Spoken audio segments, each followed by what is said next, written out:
Andre Gomes is just like the rest of us. He feels the sting of criticism. It's rare for football fans to think of players as people. Insecurity and weakness are almost forbidden in the world of professional sports. The lens with which the public views players from is the antithesis of the rose-colored variety. Fans can be relentless once it's been established that a certain player is not up to scratch. Gomes has been under more scrutiny than any other player for Barcelona in recent times. His form has been questionable, but despite his misgivings as a player, it's fair to say his treatment by certain fans is inexcusable.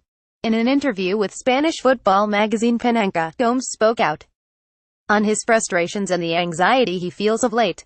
"I shut myself away," Gomes said. "I don't allow myself to let out the frustration that I have. So what I do is, I don't talk to anyone, I don't annoy anyone. It's as if I feel ashamed.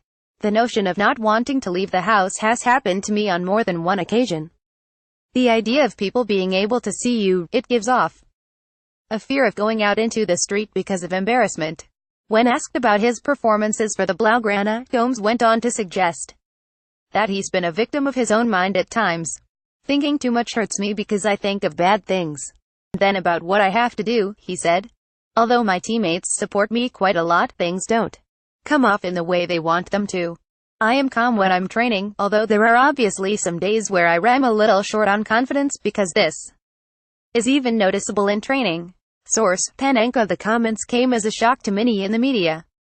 I myself wrote a scathing column about the Portuguese international back in January, and whilst I stand by my take, I feel a tinge of guilt.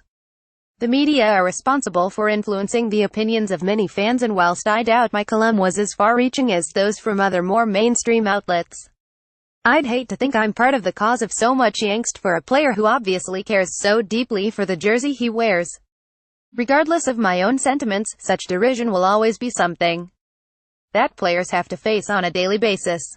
It comes with the territory. In opening up about his feelings, though, Gomes has taken the first steps towards strengthening his resolve, and hopefully a clearer mindset will follow for the beleaguered midfielder. The nature of Gomes' comments might be considered to be overly negative, but they are refreshingly honest. In a sporting world full of cliched responses, Gomes' revelations have undoubtedly endeared him to many that previously criticized him without mercy. The Blaugrana midfielder has a long way to go before he can be considered a fan favorite, but hopefully his honesty and openness will allow him the opportunity for a fresh start amongst supporters of the club. "I know I'll be keeping a firm eye on his future performances, and I hope to see a return to form for the besieged former Valencia star. I hope the Barca faithful at the Camp Nou feel the same way too."